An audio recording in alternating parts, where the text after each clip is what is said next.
Bienvenue dans la vidéo Les secrets d'une vulva, chapitre avant de débuter, les règles et l'éthique. Mais avant de commencer à t'expliquer les règles et l'éthique dans la spiritualité, n'oublie pas de t'abonner, de mettre un j'aime et de me dire en commentaire ce que tu as pensé de cette vidéo. Et si tu veux en savoir plus, n'hésite pas à aller sur mon site internet, le lien est dans la bio. Vous l'avez remarqué depuis plusieurs années, l'énergie de la Terre augmente de façon exponentielle et avec les capacités de plusieurs personnes se sont ouvertes et les personnes découvrent dans l'invisible des choses qu'ils ne percevaient pas avant.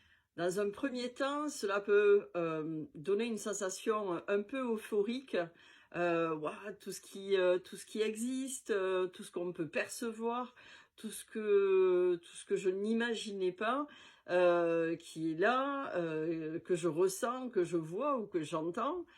Et pour certains, ça peut aussi leur causer de grandes peurs, leur réveiller beaucoup de choses et leur expliquer certaines expériences qu'ils vivaient quand ils étaient plus jeunes. Cependant, la spiritualité, ce n'est pas un jeu et il y a des règles à respecter. Comme dans la vie de tous les jours, il y a des lois, il y a des règles, et si on ne les respecte pas, c'est le risque de se mettre en danger, de mettre en danger d'autres personnes, ou de se faire arrêter par la gendarmerie et d'avoir une amende, par exemple. Ou pire, dans la spiritualité, c'est à peu près la même chose. C'est-à-dire qu'on peut faire des choses consciemment ou inconsciemment qui ne respectent pas certaines règles et de ce fait, on peut se retrouver à travailler avec des êtres qui ne sont pas très bienveillants et peuvent nous causer des problèmes à nous ou à d'autres personnes. C'est pour ça que le premier chapitre parle des règles et de l'éthique. Si vous respectez les règles comme vous les respectez dans la vie de tous les jours, vous n'aurez aucun problème. Voilà, j'ai eu un temps d'arrêt parce que vous pourrez évidemment avoir des émotions négatives. Évidemment, vous aurez des choses à travailler, des choses vont remonter, des blessures. Ça, c'est autre chose.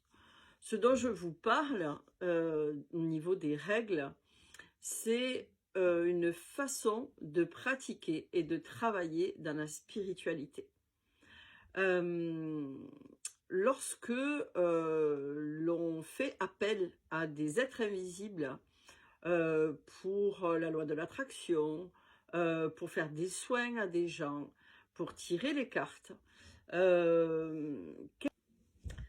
lorsque l'on fait appel à des êtres invisibles pour faire un soin, pour faire une demande pour soi ou pour une autre personne, il faut toujours déjà que l'autre personne soit au courant. Ça, c'est une des règles indispensables.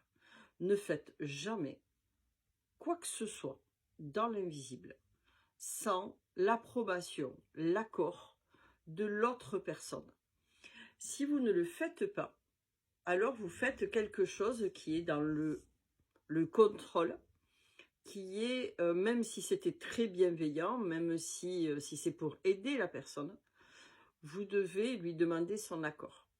Sinon, les êtres qui vont intervenir ne seront pas des êtres qui sont dans la lumière. Ce sera des êtres de l'ombre.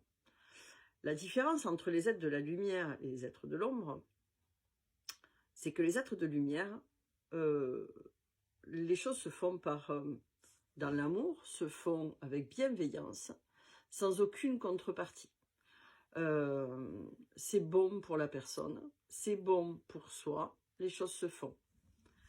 Si vous faites les choses sans l'accord de quelqu'un, ça c'est une des premières règles, vous faites appel à des êtres de l'ombre et eux vont vous demander une contrepartie. On t'a rendu service, maintenant à notre tour. Sauf que le service, ce n'est pas 50-50. Vous demandez une chose, ils vont vous en demander plusieurs. Et si vous ne le faites pas, la contrepartie, c'est que il y aura des choses mauvaises qui vont se passer, et pour l'autre personne, et pour vous.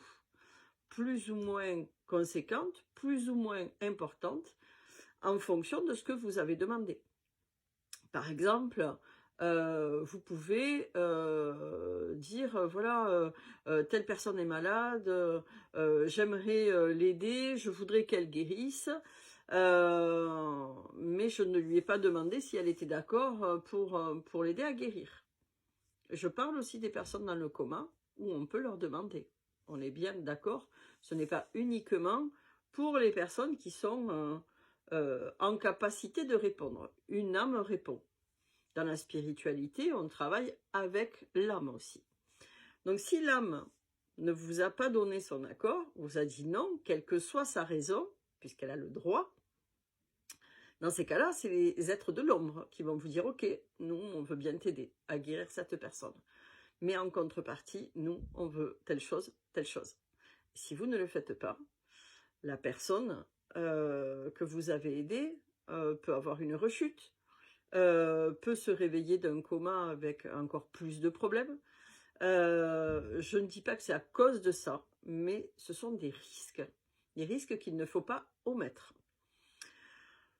Et vous aurez vous aussi des problèmes, évidemment, puisque vous êtes la personne qui a demandé.